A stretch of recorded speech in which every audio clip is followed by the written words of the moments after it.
Afrouxei a perna pra potro que por correia. Me criei montando em pelo surrando só nas orelhas. E quando uma tongo roda é que a coisa fica feia. Sou ligeirito no mas, sou desses que não se enleia.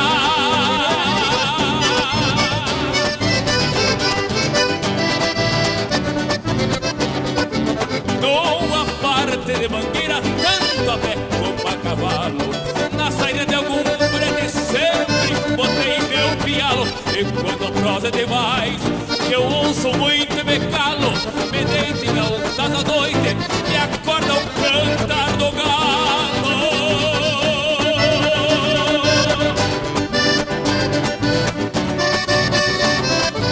Quando faço um alambrado e sigo bem o arame, sem escapo esticador, como é que é mais infame? Se danço mal no fandango, não me importa quem reclame, mas em namoro de cozinha eu só me paro no maldrame. É bem assim que eu quero. Se me meto na carpeta pra jogar não jogo pouco.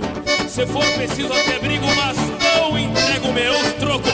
Que o jogo é coisa do diabo e eu sou um burro quando empaca. Já levantei de uma mesa com 10 cartas na guaiaca.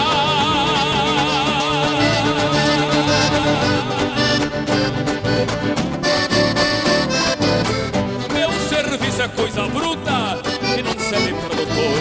Nem precisa cola fina metido a conquistadora. Vivo lavrando a boi, pisando no meu suor, levantando alguma vaca no fundo de um corredor.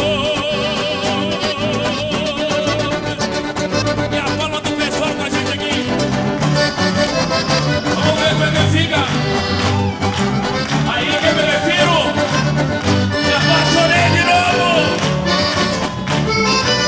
Fui criado meio chucro, um pobre peão de estância. Venho curtindo de estrada de canto e cortar distância, respeitando minha estampa, no amor pela querência. Sou feito de pop com o Rio Grande na consciência.